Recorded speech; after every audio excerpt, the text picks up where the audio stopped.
And welcome back, fourth and long fans. It's your footy correspondent, Coach Donnie Hess here, back with another AFLW review. And ladies and gentlemen, I have a very special guest joining me all the way from Melbourne, Miss Ginger T from Twitter. Miss Ginger, how are you doing today?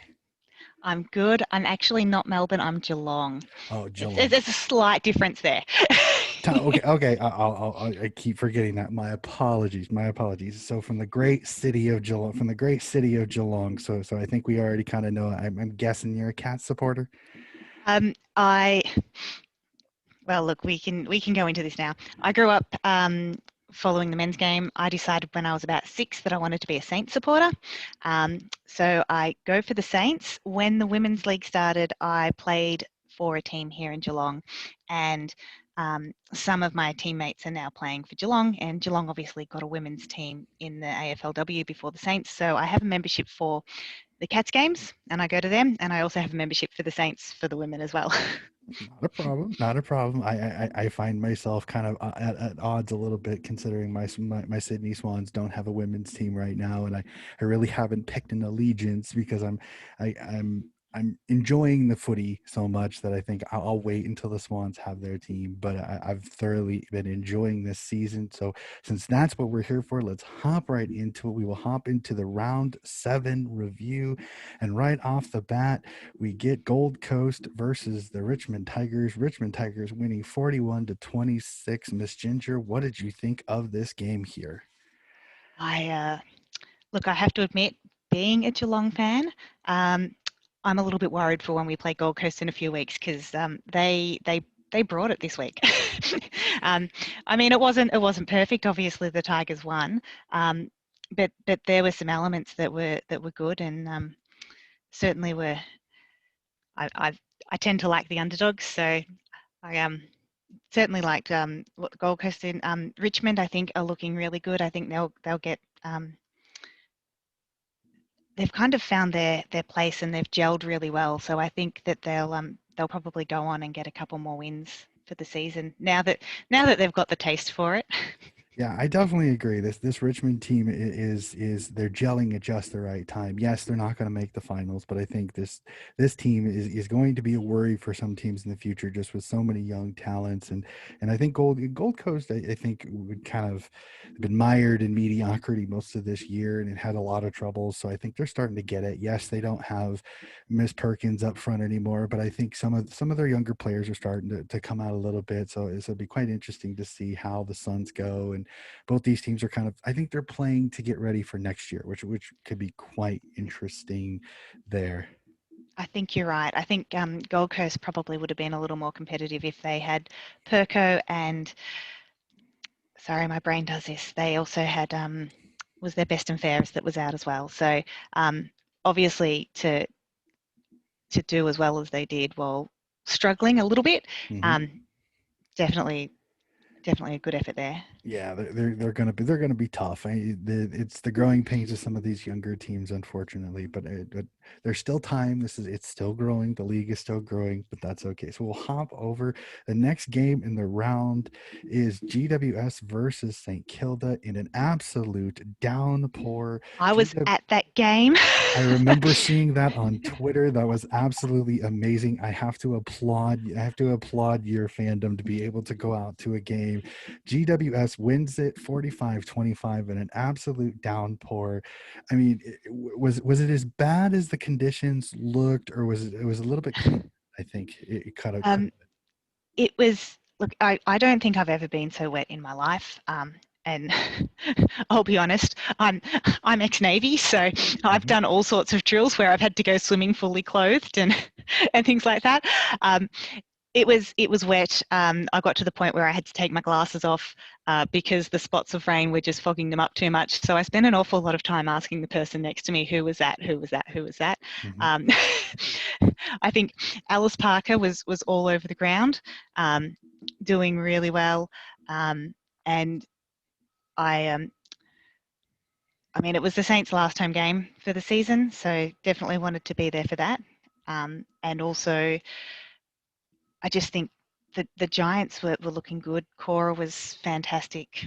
Um, yeah, like Being an Irish player, I think she relished playing in more conditions that are a little bit more like Ireland. I have to say, she never lost her feet. She was always there around the footy, and when it got into the forward line, I mean that. I think this was one of those games. Coruscant was absolutely perfect forward, and I felt so bad for Miss Greiser up front because she just couldn't, like, the ball would get mired in the midfield so much because neither team could really get it going, and it was like Coruscant started getting up into the midfield, and I think it kind of helped GWS get going a little bit, where Greiser kind of stayed in the forward line and never really did shift up until late. And by then, it was kind of already over. You could just kind of see the Saints just could not get it going. and Patrikios and Meyer didn't have as good a games. They got a ton of disposals, but they weren't as, I think, as effective disposals as previous weeks. and you could just tell, like, the wet ball, there were fumbles, there were bounces that didn't go the way people thought they were going to go. You'd think someone marked the ball and it would just fall on the ground afterwards. It was messy footy, if that makes sense. Although there was a goal that Cora kicked. I'm trying to think, it might have been in the third quarter, where she just socketed it the whole way. And you can actually see, I watched the replay on the screen, and you can see that she thought about bending over to pick it up, and it's like, no, the ball's wet. It's just going to take too long to pick up and try and kick it. So she's just socketed it all the way in. And I think that was probably my favourite moment of that Yeah. game. Yeah, and that's one of those where if she tries to bend down, she maybe fumbles it just right, and that lets the defender catch up with her. Where she keeps kicking it, she can still go full speed. So that happens. That's a great play. I mean, that's a wise footy play there, or even a little bit of Gaelic, since they can't pick up the ball straight directly. Yes, So yeah. I think that's a little bit of her Gaelic background hopping in there. So we'll go from the soaking wet game to quite an interesting game here. North Melbourne versus the Western Bulldogs. The Roos get an 11-point win. And I gotta ask, Ginger, I mean, are the doggies falling apart at the worst possible time? I hope not. I didn't see much of this game. It was playing while I was driving back from Melbourne, from the Saints game. Um, Look, I'm hoping not. I was at Victoria Park last week when the doggies were playing Collingwood. Um, I think it's difficult to tell because Collingwood and North are both um, really strong teams. Mm. Um, Although you wouldn't know that from the game they played against each other at Marvel Stadium earlier this year. Mm-hmm. I don't know. I'd like to think the doggies have it together. I think I know North, once they get the clearance out of the centre, they're almost unstoppable. So um, I'd Yeah. like to think the doggies still have a chance. I have a bit of a soft spot for them, but it might be difficult. Yeah, as an American with Danny Marshall, there is a little soft spot there for the doggies, and a very good friend of mine who I know on Twitter, Mr. Frode, who I know will probably be listening to this episode, is a diehard doggies fan who lives in Florida. And I don't know what it was. There was just something about this game. I don't know if Ellie Blackburn just didn't have the usual impact that she had. Too Good and Huntington weren't getting the ball as much. I think it almost seemed like it was getting stuck in the midfield to the North Melbourne forward 50, and I don't know if they just kind of ran out of steam eventually. And North Melbourne's just got so many stars on that team that if you let them get going, they're very Oh, difficult to stop. if they get it from the centre, they just dominate. Hmm. It's it, it's impressive to watch, but not when they're playing your team. Yeah, definitely, for sure. I mean, it's one of those, you're impressed by the Rock King, but after a while, you're like, if you're playing against her, you're like, stop winning the footy, please. But it's the way it's gonna go. I think the Dogs, unfortunately, I think their youth might catch up with them. We'll have to see. Their two matchups in 8 and 9 are rather difficult, but we'll discuss that a tiny bit later. We'll Yeah. we'll stay in round 7. We move to, I don't know if I would say the upset or the surprise of the round, with the Melbourne Demons taking down the Adelaide Crows by 28. Miss Ginger, did this surprise you? It did. I have to say it really did. I think I'd call this probably the almost the upset of the round for that margin. Mm-hmm. Um, I've seen a few Melbourne games. obviously last week against the Saints, they were showing this form, but the games before that, Collingwood and the Bulldogs were, I don't know, I guess Melbourne were playing, but they just weren't, it wasn't translating to the score. So I think to beat Adelaide by that much, I mean, they pretty much, sorry, my brain does this thing where it just forgets the words every so often. It happens. So Erin, I'm going to say Erin, they neutralised Erin, which I think was a big part of it. And yeah, I was expecting it to be, well, if anything, the score's the other way, or at least Adelaide to put up a bit more of a fight. I was very surprised. So yeah, definitely was probably one of the better matches in terms of results for this round. I watched this game and I said this I did an interview with Sarah Ollie recently, and I said I want to know what Lily Mithen is made of. I really do, because that girl, for such a small girl with not a lot of meat on her bones, she just plays so darn hard. She goes in, she crashes into the pack, she gets the footy, she gets tackled, she gets thrown to the ground, and she just gets up like the Energizer Bunny. She just does not stop. Lily Mithen, I am a new member of your fan club for sure. I like I said, I want to see your DNA, because I swear you're indestructible. She is like Mighty Mouse, and I absolutely love it. But this was one of those games where I think Melbourne's midfield stars played the best games of the entire season on the same day. Daisy Pierce has a great game. Paxman has a great game. The Ruck Pierce has a great game. Mithen has a great game. Zanka has another great game. This Melbourne team hit their stride against a potential flag favorite and might have solidified themselves in the finals. Now, there's still 2 weeks to go, and there's a lot of really tough matchups in the next 2 rounds, including from Melbourne. But if I'm teams facing Melbourne right now, I'm a little terrified that Daisy Pierce has found her role up forward, and she's kicking goals, yes, which is amazing for her, because she had only kicked 3 goals going into the previous round, and now she's got like 4 or 5 in the last couple of weeks. So we've got Daisy the goal snake. And then Karen Paxman's back to her early season with tons of disposals and great. Lily Mithen's playing great. Zanka is becoming a superstar on that team. Oh man, if I'm a D supporter, I am very, very excited about this potential finals run for sure. Oh, there were a lot of excited D supporters after the past 2 weeks. I think they're very happy with after a couple of disappointments. So yeah, Definitely. a couple of good convincing wins is. I mean, I think it was expected from Melbourne. I mean, they played that awesome game against North early on as well. So to have a couple of low weeks was, I guess that was probably almost the surprise in terms of when you're talking about Melbourne and you've got all of those names in the team. It's good to see them, I guess, performing and delivering. Yes, definitely, for sure. We moved from there, and I have to call this the scare of the round.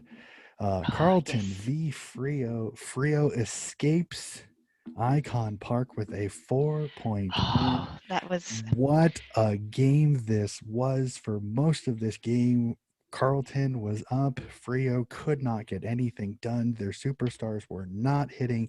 And that fourth quarter, Frio goes nuts, takes the lead late, and wins it by 4. I mean, is this the game? Is this the game that propels Frio to potentially win a flag this year? I think it is. I mean, it's. There was a comment made on Twitter that this is probably the best game that Freo's ever played in the history of men's and women's football, because it was exciting to watch, to see the comeback. I guess it's probably not something we see a lot of in the AFLW at the moment. Is that generally once a game starts and a team's in front, there's not a lot of clawing their way back. So it was fantastic for Freo to be able to do that, and to do it so close to the final siren. Yes. Well, and the other thing too is on the road. To be in Melbourne, to be Oh, at yes. Icon Park, not in Fremantle Oval, not at home, to do it on the road, which I think a lot of people would say some of the out of state teams, the non-Victorian teams, that's not an easy thing to do, to go into Victoria and get a win. So for them to, and Carlton, yes, they've not had the season that they were expecting, but if Carlton wins this game, they are right in the thick of it to get into the finals with their last two games, the way they are set up. That Mm. for me, that loss by Carlton could have potentially cost them the finals. Could. Now, there's still 2 weeks and their 2 round matches, from what I've looked up, look to be potentially wins for them, but we never know. Again, this is the AFLW. Again, surprises happen. But They do. that's a loss there that could have cost them the finals. We'll see. Still 2 weeks to go.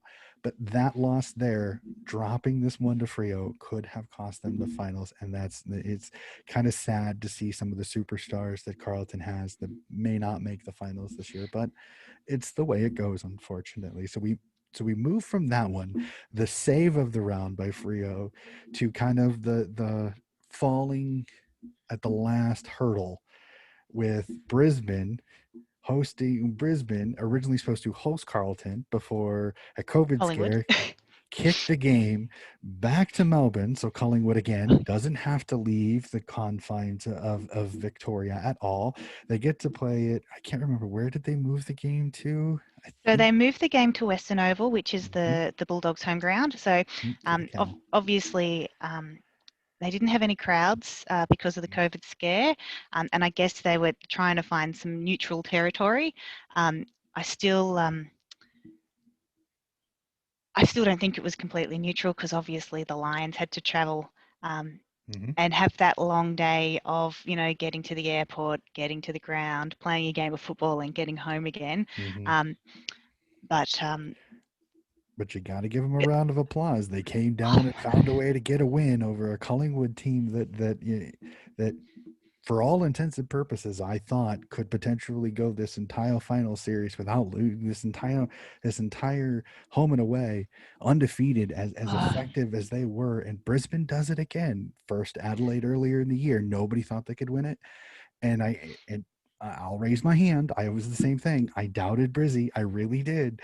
Brisbane is starting to make me think, I can't doubt this Brisbane Lions team very much. And so we will have to see how each of these teams kind of reacts to it. Does Brisbane get a big head because they've taken down two of the potential flag holders, or does Brizzy go, okay, are you going to give us the respect we deserve? yeah, I don't know. I hope Brisbane keep it going. I think there was I don't want to say luck, but Mhm, just the circumstances. Collingwood had a couple of injuries, so they put Malloy further back, and I think Malloy not being in that forward line, being able to do her mhm, magic. I mean, I've loved watching Chloe Malloy play this mhm, season. I think this is the first game she's played. I think it was like a 9-game streak of kicking goals in each game. So um, I I think having her play a little bit further back in defence probably worked in Brisbane's favour, and I think they were probably very lucky. There were two kicks right at the end where Collingwood got points, where they could have got a goal, and I was right on the edge of my seat. It's not my team, but I was right on the edge of my mhm, seat, just waiting for the result. It was like Sunday, sorry, was absolutely brilliant football all round, with an absolute treat with that Carlton Freo comeback, followed by this. I mean, it was almost a comeback by Collingwood. mhm. So yeah, loved that game a lot. Yeah, yeah, I would completely agree with you. I think it's one of those where it's like the misses, the points can kill you. Though you still get a point on it, the points can absolutely kill you. So unfortunately, that happened. But this for some people, for some coaches, could be a good thing, because this humbles Collingwood a little bit going into the finals, because they're going to make the Makes them finals. hungrier.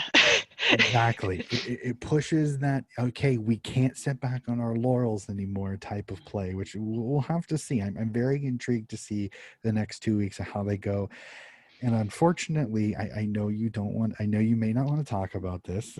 Oh, I do want to talk about it. I'm a little disappointed in the result, but I do want to talk about it. Okay, so So we will the go to it. Your beloved Cats unfortunately fall just a tiny bit short out in the West Coast, I falling to the West Coast Eagles 53-14, 39-point win by the Eagles. And I have to say I am a tiny bit disappointed. I thought this game was going to be a tiny bit closer, but this West Coast, their Irish girls got on a roll, and I don't know what look, Geelong could have done. I have to say I've been converted. Amara Cameron. I am Hmm. such a big fan. I liked watching her play. I liked her. I think she kicked like the three of the goals in that second quarter that Hmm. got them out in front. Um, I was hoping the game would be a lot closer, particularly when you look at. I mean, Cats played Carlton last week and were very competitive in that game, and Eagles played Dockers, and it. There were two very different teams playing this week than what played last week, Hmm. and it shows on the scoreboard. Obviously, um, I think I don't know if maybe the weather came into it. They were playing at 2 o'clock in the middle of the day in Perth, which is a little warmer than we tend to have down here in Geelong. Um, Hmm. but I think it's just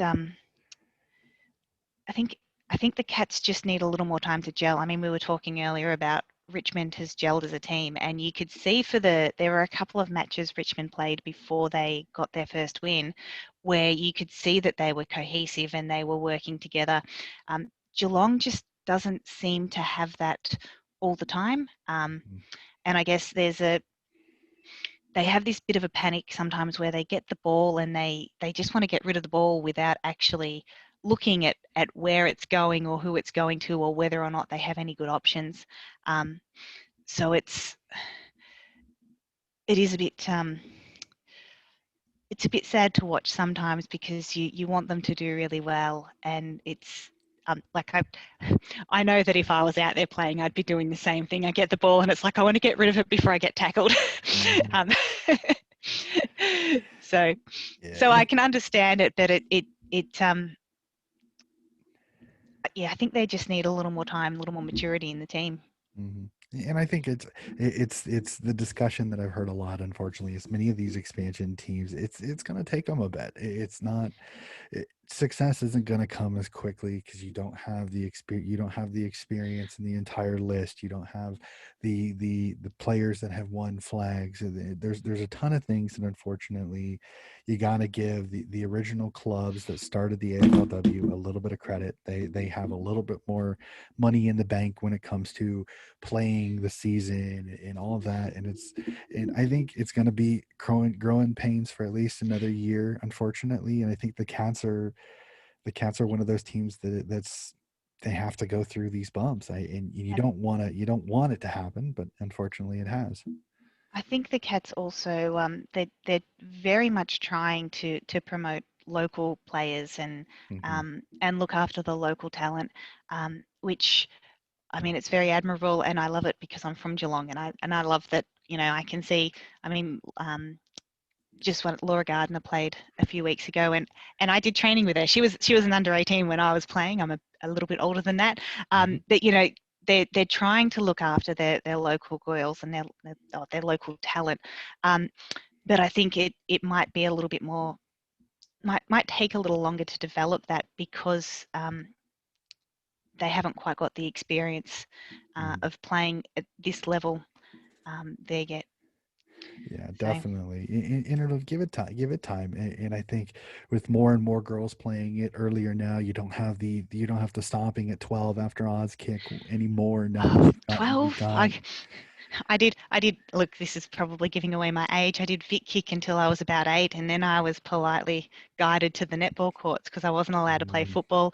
Um, and probably one of the things that really hurt is that um, at my school I wasn't even like the boys wouldn't even let me play football with them at lunchtime. It was very much no, this is a boys' game. I love the fact that like I said, Laura Gardner was playing in the under-18s team. Um, for the club that I was playing at. So she had gone through all of the ranks like a lot of the male footballers have. And I think you can tell that with the youngsters that are coming through now, that Mm-hmm. they've got a lot more experience rather than being sportswomen that have come across from a different code or a different sport entirely. Mm-hmm. They've played AFL Aussie rules their whole time, their whole Oh, life, so they know the game and they have the skills there, and it shows. It's oh, fantastic to oh! see, You can though. definitely tell when you watch Ellie McKenzie, you watch Jess Fitzgerald, you watch Sarah Hartwig, you watch a lot of these girls that were drafted in that first 10 to 15 picks of this last year's draft. You can tell they've been playing so much more than many of the girls before. And yes, you do have the cross coders that are playing, but I think for some of them, it's just going to take a little bit of time to get used to it. But it'll come, and I know And I when it does, it will be glorious for sure. and I think a lot of the leaders, the older leaders of the game, have come through the Darebin Falcons as well. So they do have a history of and a lot of experience playing AFL. So I think it's fantastic that we certainly have the growth that we have, and we're able to do that. But I, I I have to say I'm a little in awe anytime I hear about what the Darebin Falcons have been doing for years and years. When I mean we didn't have that anywhere in Geelong when I was growing up, Hmm. or was here at all. So but yes, certainly the having that experience playing the game is fantastic, and it's great for entertainment, and it's great for the teams, and it's great for the girls who are out there doing Auskick at the moment, thinking, what can I do when I grow up? Absolutely, for sure. And we only want what's best for these young ladies to be able to play this wonderful game that is football. But we've been through all of round seven, a very, very entertaining kind of up and down kind of round for many people. I'm taking a real quick look here at the ladder. And I mean, through pure mathematics, we really only have 9 teams available for the 6 spots in the playoff spot. I'm gonna go through here with you, Miss Ginger. Um, Carlton and GWS are 8 points back with 2 games to go. Do you see either of these teams fighting their way into the finals, most likely through percentage, or really are we only talking the Western Bulldogs and the 6 that are already in the playoff spots now? Um, I'm not sure. I know GWS have Geelong next week, and Carlton have the Suns next week.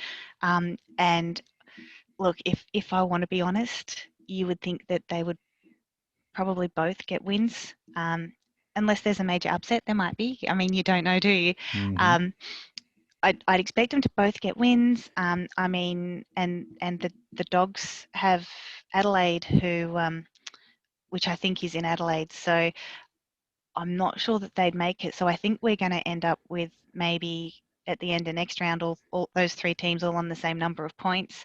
I'm not sure exactly off the top of my head who's playing who in the final round, but I think it might come down to the wire. I mean, we've got Melbourne against Freo. Melbourne, I know, has got, I think, is it Freo and Lions the next 2 rounds? So they're going to have to keep pulling something special out. I mean, they beat Adelaide. Can they keep it going? Um, so I think um, I think that they're still in with a chance. Um, Carlton and GWS. Yeah. I look at it like this. I was kind of looking for. I was kind of Yeah. looking into the 2 rounds. Is of the 2 teams at 12 points, Carlton and GWS. I think Carlton have the easier 2 runs with, if I remember correctly, I think it's Gold Coast, and I think in round 9 they play GWS. So Yeah, so it might come down to that last It, game. it might come down to those 2 playing each other, but the other thing you got to look at it is too is right now Melbourne is in the bottom spot, and their 2 games going into it are Frio and Brisbane. Yeah, and I think that Very, I very difficult games there. And then if you look at it, the doggies got Adelaide this week, and then they get Richmond in the last game of the regular home and away.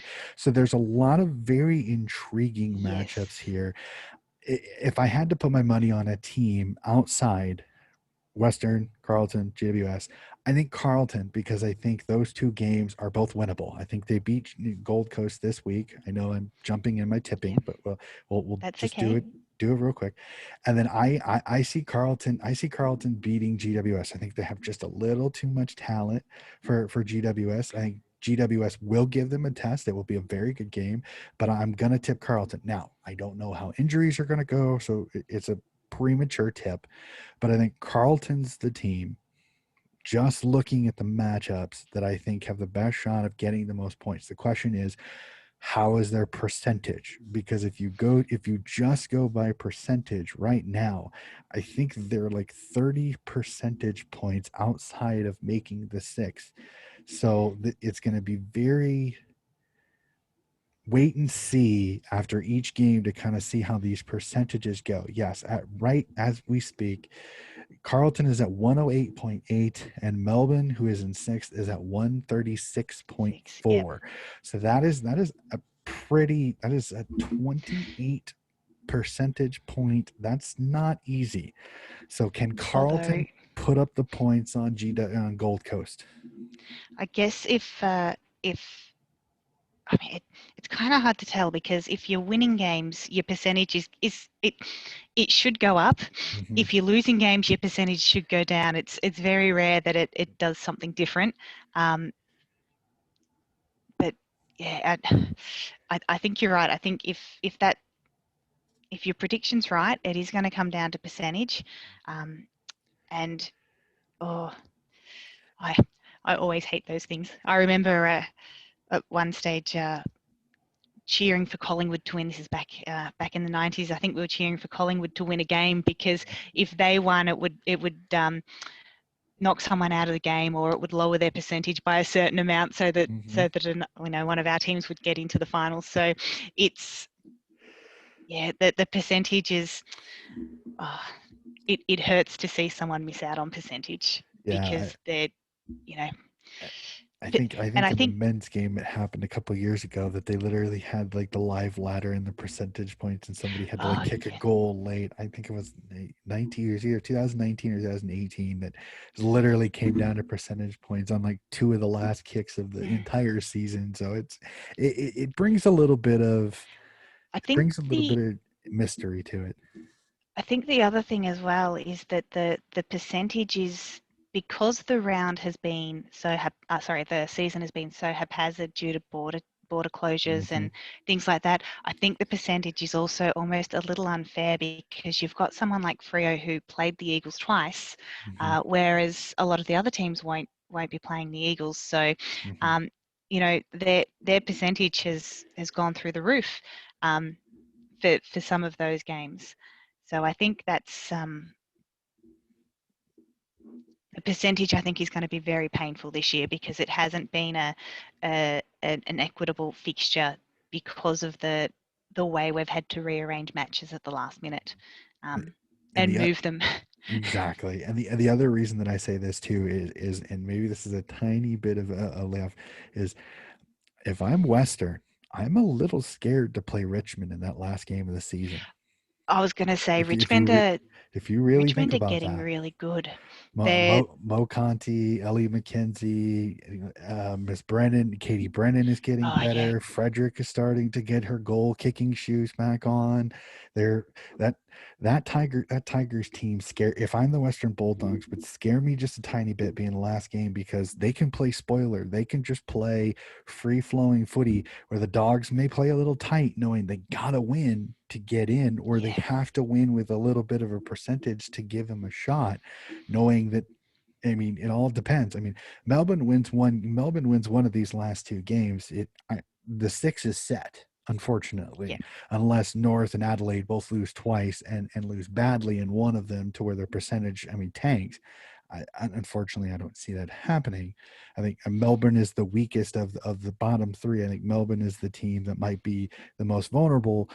But as we've seen in the previous 2 weeks, Melbourne's also been one of the more on-form teams. So it's really going to be quite the little, this round here, could end any questions if it goes the right certain way. It could.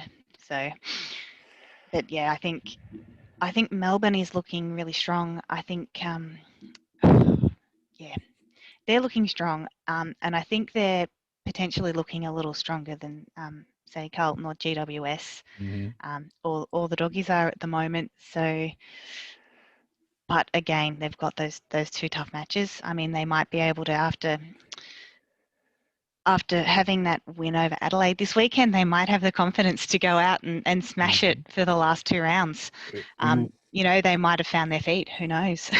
we will definitely see. And as a perfect little segue, let's hop into round 8. Let's knock out some tips. Let's see how you do, Miss Ginger. Let's see what Oh, you think. I'm a terrible tipster. I tip with my heart too much. That is not that is not a problem for some people. Some people's hearts it works out well, and for somebody who lives over here in the States with the NCAA March Madness, and I tip with my heart for our March Madness competitions that I do it. Sometimes it works out, so we will definitely. Look, I tip with my heart, but I also love an underdog. So it usually doesn't work out. If there's an upset, maybe, but generally, generally not. But We're good for one at let's least have a every. look. Hey, we're good for one almost every round. This round we've had at least Oh one that I'm yes. kind of like, whoa, I did not see that one coming. So let's hop into it. First game of the round. Friday night, Metricon Stadium, Gold Coast Suns versus the Carlton Blues. I mean, I kind of gave it already away who I have in this one, so I got to say, Miss Ginger, who do you got winning? I I think it's going to be the Blues. I think the Suns. I think they're not quite there yet. It's really Mhm. sad, but I think they're not quite there yet. I think just Carlton as a team is much more mature. They play well. I think I'd like to see the Suns play a game similar to what the Cats played against Carlton last week, where they're showing good form and they're doing well, but I just can't see them getting across the line. I think it'll be a little more competitive than the Gold Coast from earlier this year. I think they're starting to get a I little bit think of so. momentum. Kalinda Howard, I want to see her have a good game. I think she's struggled this year to kind of get into some of the games, but I think last game she started to kind of pick it up a little bit. So I really want to see her have a good game. But I agree. I think Carlton's just got a little too much, and some of Gold Coast injuries are just in places that have absolutely killed them. Losing Perko is an absolute loss because she's such a good goal kicker that I think that one will hurt. I love watching Perko play, so Mhm. I was devastated for her. Yeah, it's But yeah, and unfortunate. I think what's well, yeah, I think the Suns' best chance for a win is going to be in round 9 when they're playing the Cats, and I think that's also going to be the Cats' best chance for a win. But um, it's going to look, even if the ladder is set after the end of next round, I think round 9 is going to have a few good matchups that are going to be good to watch anyway. I completely So agree with you, especially I have this feeling it's going to come down to the last round. I really do. I'm hoping, but we will see. So we'll move on. Almost a great transition. Your beloved Cats at GMHBA hosting the GWS Giants. I mean, unfortunately, I think you kind of showed your hand a little bit. I mean, well, look, can you see the I'm going to Cats pulling say this one off? I think more than likely GWS is going to win. I'm going to tip the Cats anyway because um, I have this thing that if I don't tip them and they're my team, then I feel really bad. I feel like I didn't have confidence in them. And if I don't think Mhm. that they can win, why the hell should they go out and pretend that they're going to win? Um, it's sort of like I also have this rule, like I was at the Saints game on the weekend, and if if I go home early because the weather's bad, what happens if the team goes home early? So I sort of Mhm. have these little beliefs that I have, and I mean we spoke about this before you started recording. I started going for the Saints in the 80s when they were wooden spooners. This is the men's team, wooden Mhm. spooners multiple years in a row, and these are just the things that I've been taught that you should tip your team because you should have faith in them Mhm. that they can pull off the extraordinary, and you should stay till the end of a game because if you're going to leave early, your team may as well leave early too, and they keep fighting all the way to the final siren. So I absolutely love it. I absolutely love it. And I'm one of those, and maybe this is just me, I'm a little weird, is that for me is when I tip against my team, I say it as a joke, is that I tip against them because I know that if I get it wrong, then my team wins. If I get it right, at least I'll I've, have tipped correctly. So I talk I've myself into being okay with it, I unfortunately. have heard that people are happier losing a tip and getting a win than the other way Hmm. around. Definitely, for sure. I will go with I will go with GWS. I think they just have a tiny bit I, too much. I think they played really, really well against the Saints in absolutely horrid weather conditions, and unless dear old Geelong greets them with that same kind of weather, I think it could be I think it could be a little bit harder for the Cats. I They're struggling, unfortunately. Yeah, so I'll be at that game. Cardinia Park's about a K away from me at the moment, so that's the game I'm going to this weekend. um, I've Enjoy the I game. have done multiple games in the weekend. Last week we went to a game at Icon and then jumped in an Uber to get to um, Victoria Park in time. But Hmm. with a lot of the games being out of Victoria for these last few rounds, now that we're allowed to let the teams out of Victoria, um, Hmm. few and far between in terms of games that I can get to. Well, please So, enjoy that game, and I know that since we're friends on Twitter, if you get a chance, take a few pictures. I'd love to see a picture inside GMHBA. I get the oh, camera angles, but I don't get to see kind of the coolness that is that nice, lovely, small little ground down there. it's not so small anymore. They keep building more grandstands on it, but yeah, it's yeah. I've put a few pictures up, but yeah, I'll try and take a few pictures for you. So Awesome. inside, You're awesome. So we'll hop over, and you had already kind of discussed it. We'll hop over to Victoria Park, Collingwood. We get to see how they respond up against a Saints team that is absolutely limping into Victoria Park. I mean, is this the chance for Collingwood to get their mojo back after kind of a slip up in against Brizzy? um, look, I think it is. And again, like I said, I've been a Saints fan my whole life. I'm going to be tipping the Saints, but honestly, and I think I very cheekily put this in a tweet a couple of weeks ago. I'll probably be going for 17 players on the field, and that'll be all of the Saints and Chloe Malloy. I absolutely love watching her play. So hopefully hopefully Collingwood has better luck this week, and she's up in the forward line kicking those goals, even though it's probably going to be the probably not gonna be too good for the Saints. Chloe Malloy is a star. I completely agree with her. I really got intrigued with her game against North Melbourne, and really kept track of her, and she's an absolute star. I agree. I think this is Collingwood's get your mojo back just before the finals game against this Saints team. I think Collingwood's just got a little too much, and I think who have the Collingwood confidence. who have Collingwood got in the final round?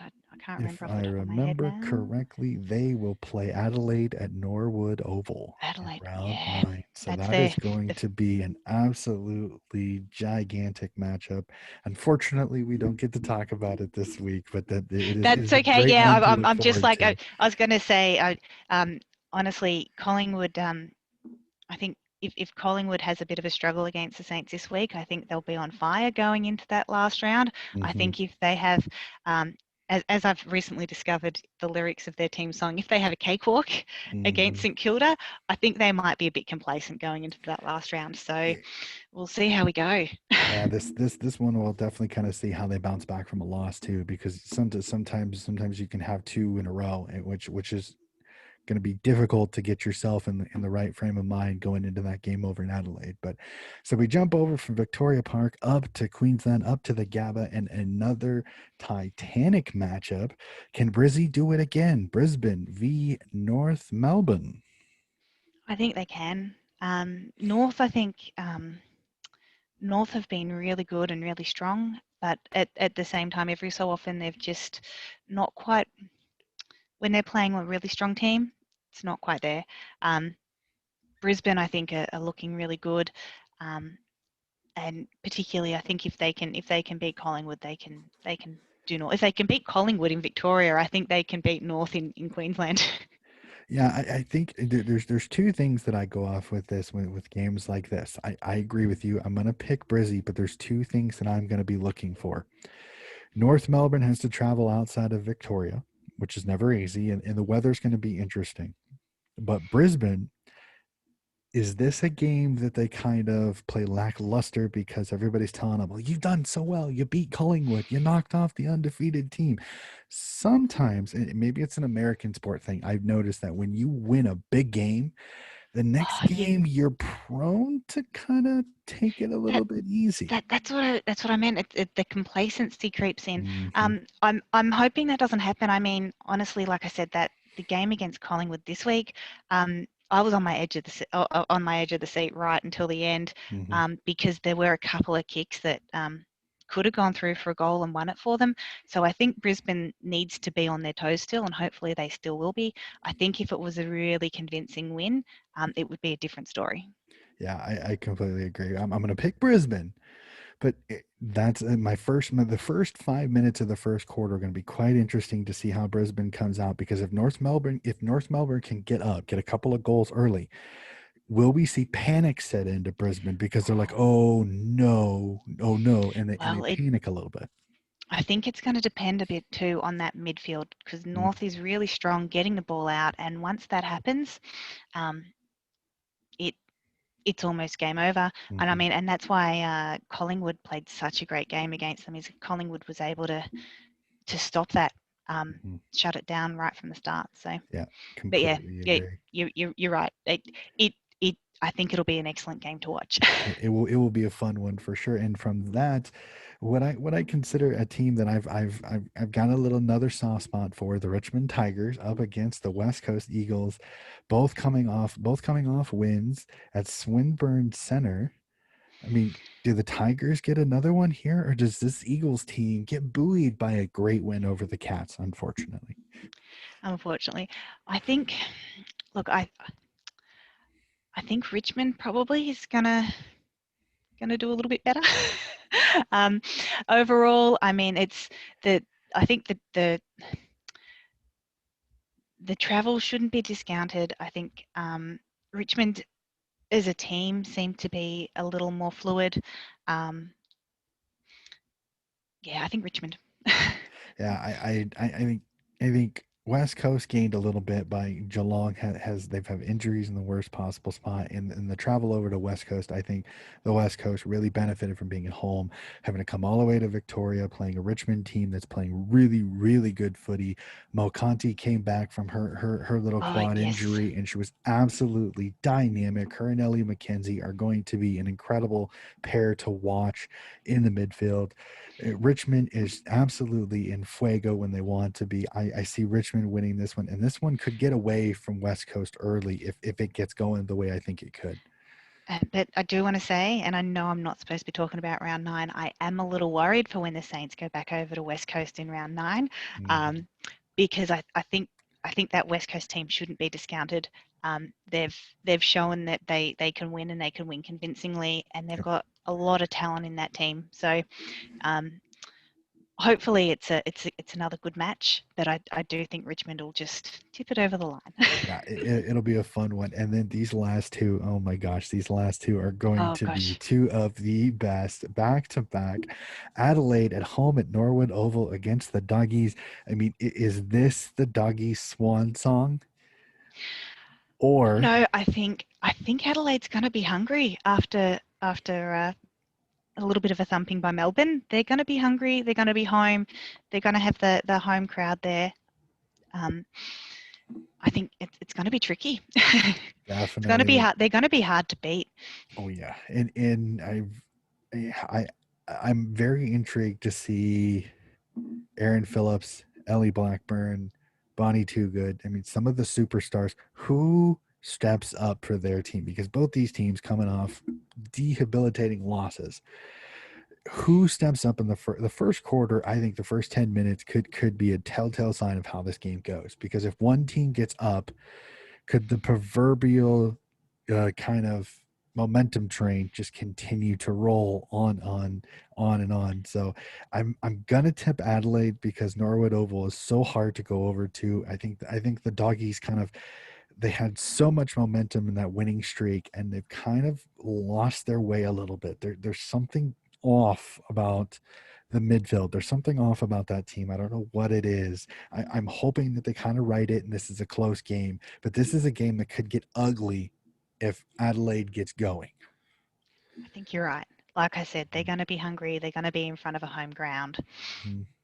Yeah, For and sure. they are scary when they're playing well. I mean, Aaron Phillips, I've said in a couple episodes, and I will continue to say it's so difficult to go against Well, an Adelaide team with Aaron Phillips, the and absolute wonder. I think that's where Melbourne really succeeded. Is she was she playing on the weekend? I mean, She I played, mean, she I know just she didn't have was, the but impact she it normally does. wasn't the superstar that we've come to expect. Melbourne Mhm. managed to keep a lid on that. So, Yeah, I think which I I think it guess, was like her lowest ever disposal total she's ever had in AFLW or something to that effect. There was something about it that I heard that they would like when she kicked her goal, it was like the lowest disposal she had had in an entire game at that moment or something to that effect. It was absolutely there was times I was like, is she on the bench? Because I don't see Aaron Phillips. It was quite an interesting game. yeah. And we go from that one to almost an even better one. The hottest team in the league, Melbourne, going over to Perth to play the Freo Dockers, who come off that escape against Carlton. And oh boy, is this going to be a fun one. I think this is uh, this is probably going to be the match of the round. And I think it's going to be really good. I mean, I guess Lions and North might be good, but I think this one, Freo coming off that massive comeback, Melbourne with the upset of the round. I think it's hopefully they're both hungry for more, Mm. and it'll show. Well, this literally, if you look at it, this could be Frio locking up the number one overall seed, guaranteeing all of their playoff games at home and guaranteeing a grand final in Fremantle if they win. So there's a lot riding for this Dockers team. This one I is so difficult to choose because I love Daisy Pierce moving up. I think brings a whole nother little twist to this Melbourne team. Thankfully, they haven't missed her in the back as much. Eden Zanka has become an absolute superstar. She's so much fun to watch. I will again have my Lily Mithen, you were awesome moment here. Um, I don't. I'm gonna tip Frio, but I think this is a game that comes down to a final kick. Like I don't know what it is, but this comes down to the final minute. These two teams are just too good in all the I right think ways. This one's gonna come down to the final minute. I think you could be right. I think I'm going to go with Freo. I think Freo have a little more to play for. I think they're trying to finish up the unfinished business from last season, Mhm. and I'm hoping that that's what's lighting a fire under them, and what made that awesome comeback happen this weekend, and that they keep that momentum going for the next few weeks.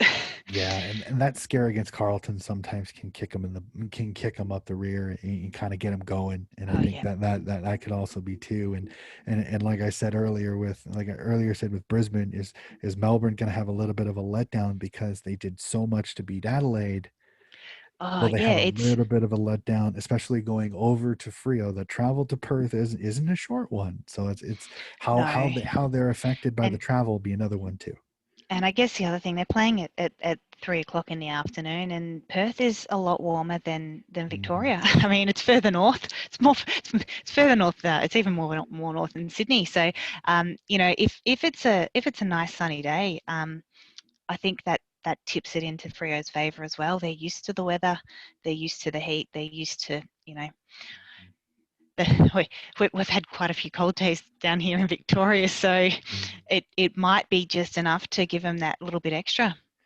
Definitely, I agree with that, and that will be the end of round 8 tipping. Nobody minds us tipping with our heart, but this was a fun one to tip because there were so many really good ones. Miss Ginger, this has been an awesome conversation. It has been great to actually talk with you. I know you started following me on Twitter, and I thoroughly enjoy your tweets and everything like that. So I will give you this opportunity for those who want to follow you on Twitter to kind of put out your socials in case anybody wants to start following you. Okay, well, I'm Ginger Thomas, all one word on Twitter. Or Ginger Tea, tea as in TEA, the stuff you drink. And you can find me on Twitter. Um, that's generally where I spend most of my time. So, yeah. And definitely worth a follow for sure. I will say personally, maybe it's just me, but it was a lot of fun. So thank you again, Ginger, so much for hopping on and giving me a co-host. You've been a wonder. Thank you so much.